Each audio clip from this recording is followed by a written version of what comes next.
நம் இல்லத்திற்குள் எந்த உயிரினம் வந்தால் அதிர்ஷ்டம் என தெரிந்து கொள்வோமா? வாங்க பார்க்கலாம். சிட்டுக்குருவி வந்தால் சுப காரியம் நடக்கும். வெட்டுக்கிளி வந்தால் பணம் சேரும். நாய் வந்தால் கண் திருஷ்டி விலகும். அரணை வந்தால் வாராக்கடன் வசூல் வந்து சேரும். பள்ளி வந்தால் குலதெய்வம் அருள் கிடைக்கும். செங்குளவி வந்தால் மகிழ்ச்சி உண்டாகும். அணில் வந்தால் சிக்கல்கள் தீரும். புறா வந்தால் பணத்திற்கு பஞ்சமில்லை.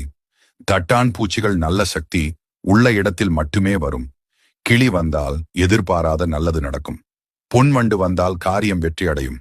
சேவல் வந்தால் வியாபாரத்தில் முன்னேற்றம். பட்டாம்பூச்சி முன்னோர்கள் வருகிறார்கள் என்று அர்த்தம். ஆந்தை வந்தால் லட்சுமி தேவியினா அருள் உண்டு. செங்குளவி கூடு கட்டினால் குழந்தை பாக்கியம். பசுமாடு வீட்டிற்கு வந்தால் தெய்வீக அருள் உள்ளது. காகம் வந்தால் முன்னோர்களின் ஆசி உண்டு. பறவை இனம் கூடு கட்டினால் மன அமைதி நிலவும். மயில் மற்றும் கழுகு வீட்டிற்கு வருவது மிக மிக அரிது வந்தால் மிகவும் அதிர்ஷ்டத்தை தரும். வளர்ப்பு பிராணிகளுக்கு இவை பொருந்தாது. Download ShareChat.